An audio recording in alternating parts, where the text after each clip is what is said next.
अगर आप बिल्कुल पाक साफ हो तो आप पूरी दुनिया में इस बात को चैलेंज करो कि ये हैक नहीं की जा सकती है। आप पूरी दुनिया को बताओ कि हमने जो ईवीएम बनाई है ये हैक नहीं की जा सकती है। कोई भी दुनिया का एक्सपर्ट है तो आकर के दिखाए तो हम बात मानेंगे। योगी सरकार के इशारे पर प्रधान से लेकर के एक एक सिपाही, डीएम और एसपी तक सब लोगों ने मिलकर के फर्जी मतदान करवाया और जो चुनाव आयोग रहा वो मूक दर्शक बना रहा। वो चुनाव का नियंत्रण करने के बजाय, निष्पक्षता के साथ मतदान कराने के बजाय केवल भारतीय जनता पार्टी के प्रत्याशी को जिताने में लगा रहा। उस चुनाव की कोई नज़ीर नहीं होती है। जब आम चुनाव आएगा हम सब 403 सीटों पर चुनाव लड़ेंगे तो ये हमारा जो पीडीए है, जो उत्तर प्रदेश का पिछड़ा है, दलित अल्पसंख्यक है, ये भारतीय जनता पार्टी की सरकार की ताबूत में अंतिम कील बन करके चुभेगा। रानीगंज के विधायक डॉक्टर आर के वर्मा आने वाले डेढ़ साल बचा है कार्यकाल का, इसमें विकास के किन मुद्दों को लेकर के हम लोगों के साथ भेदभाव किया जाता है। हम जो अपनी योजनाएं बनाते हैं, जो हम प्रस्ताव देते हैं, सरकार उसको स्वीकार नहीं करती है। नमस्कार, देश और दुनिया के तमाम मुद्दों के साथ हाजिर हूं उत्तर प्रदेश के प्रतापगढ़ जनपद में और मुहादारगंज में हमारी मौजूदगी है और हमारे साथ समाजवादी पार्टी के विधायक डॉक्टर आर के वर्मा जी हैं। जनाब, पीडीए जन पंचायत का जिस तरीके से आगाज हुआ है, लगातार समाजवादी पार्टी गली चौराहे नुक्कड़ जनसभाएं करती दिख रही है। ऐसे में पीडीए कितना कारगर साबित होगा आने वाला जो विधानसभा का चुनाव होगा, या कहे कि जो पिछला उपचुनाव हुआ था उसमें कितना कारगर साबित हुआ। अभी हाल ही फिलहाल में अगर मिल्कीपुर की बात करें तो जिस तरीके से शिकस्त मिली है समाजवादी पार्टी को, अब क्या कुछ कहेंगे। विधायक हैं समाजवादी पार्टी के, खुद इन्हीं से जानने की कोशिश कर। विधायक जी, आज आप यहाँ पे मौजूद हैं ग्रामीण अंचल में और पीडीए जन पंचायत का कार्यक्रम बड़े जोर शोर से आपकी पार्टी और सभी नेतागण कर रहे हैं, क्या कहना चाहेंगे। देखिए, पीडीए भारतीय जनता पार्टी की सरकार की ताबूत में अंतिम कील ठोकने का काम करेगा जी। 2024 के लोकसभा के चुनाव में जब पीडीए को लोग नहीं समझ पाए थे, जो आधे अधूरे मन से समझ पाए थे, उन लोगों ने 2024 में जो लोकसभा का परिणाम दिया है, इसीलिए समाजवादी पार्टी की मुखिया माननीय अखिलेश यादव जी ने लगातार बूथवार पीडीए चौपाल का निर्देश किया है और हम सब लोग जा रहे हैं। भारतीय जनता पार्टी के पाप को, भारतीय जनता पार्टी के कुकृत्यों को जनमानस के बीच में पहुंचाने का काम कर रहे हैं।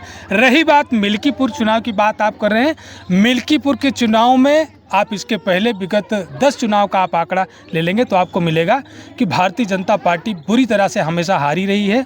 केवल योगी सरकार के इशारे पर प्रधान से लेकर के एक एक सिपाही, डीएम और एसपी तक सब लोगों ने मिलकर के फर्जी मतदान करवाया और जो चुनाव आयोग रहा वो मूक दर्शक बना रहा। वो चुनाव का नियंत्रण करने के बजाय, निष्पक्षता के साथ मतदान कराने के बजाय केवल भारतीय जनता पार्टी के प्रत्याशी को जिताने में लगा रहा। उस चुनाव की कोई नज़ीर नहीं होती है। जब आम चुनाव आएगा हम सब 403 सीटों पर चुनाव लड़ेंगे तो ये हमारा जो पीडीए है, जो उत्तर प्रदेश का पिछड़ा है, दलित अल्पसंख्यक है, ये भारतीय जनता पार्टी की सरकार की ताबूत में अंतिम कील बन करके चुभेगा। विधायक जी, जब बात आ जाती है अपने आप पे, जब हार और जीत की बात आती है, जब जीत नहीं पाती समाजवादी पार्टी तो बीजेपी कहती है कि ये ईवीएम का ठेकरा फोड़ना और चुनाव आयोग के तमाम तरह की प्रतिक्रिया दें। वहीं जब ये दूसरी तरफ जीत जाते हैं तो इनको वाहवाही होती रहती है। नहीं, बात वो नहीं। देखिए, हम जिस तरीके की बात कर रहे हैं, किसी भी डिवाइस पर आप कितना भरोसा कर सकते हैं। क्या आपका मोबाइल कभी हाईजैक नहीं हुआ? आपकी फेस आईडी नहीं हाईजैक की गई? तो हम जिस सिस्टम पर सवाल करते हैं उस पर आप जवाब दो कि ये it can not be possible. आप अपने टेक्निकल एक्सपर्ट से इस चीज़ को प्रूव करो, दुनिया में चैलेंज करो। अगर हम सवाल उठा रहे हैं, विपक्ष का हक है सवाल उठाना। विपक्ष किसी भी खामी पर, किसी भी कमी पर सवाल उठाएगा। अगर आप बिल्कुल पाक साफ हो तो आप पूरी दुनिया में इस बात को चैलेंज करो कि ये हैक नहीं की जा सकती है। आप पूरी दुनिया को बताओ कि हमने जो ईवीएम बनाई है ये हैक नहीं की जा सकती है। कोई भी दुनिया का एक्सपर्ट है तो आकर के दिखाए तो हम बात मानेंगे ना।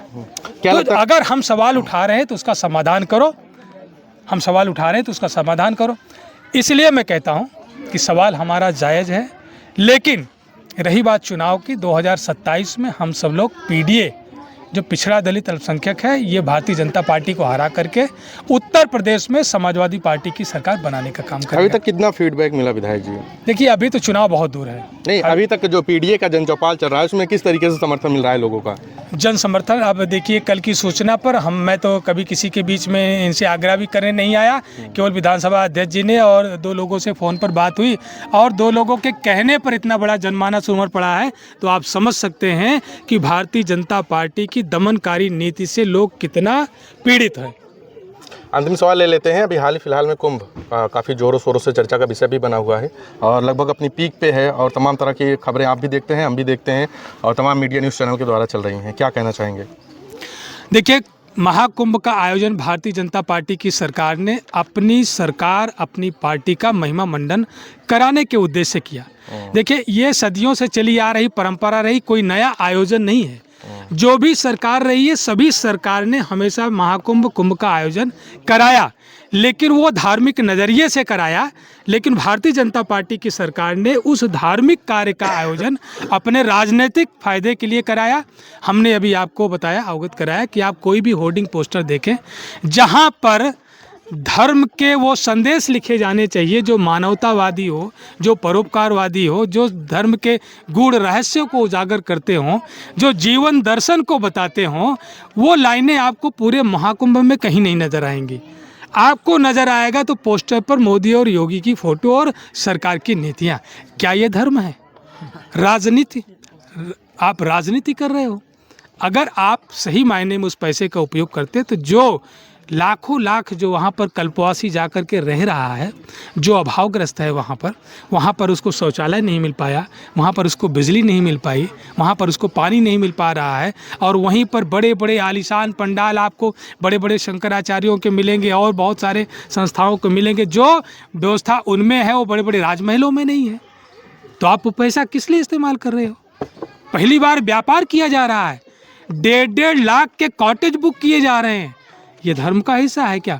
धर्म का मतलब होता है, हमारे इस गांव में भी अगर भंडारा होता है तो लोग 2-2 रुपए भंडारा के लिए पैसा चंदा लगा करके करते हैं, और कोई आ करके गांव का आदमी शामिल होता है और खाना भी खाया, उसमें प्रसाद भी लिया, तो कहता है भाई 10 रुपया मेरी भी तरफ से रख लो। ये है धार्मिक कार्य। रानीगंज के विधायक डॉक्टर आर के वर्मा आने वाले 1.5 साल बचा है कार्यकाल का, इसमें विकास के किन मुद्दों को लेकर के?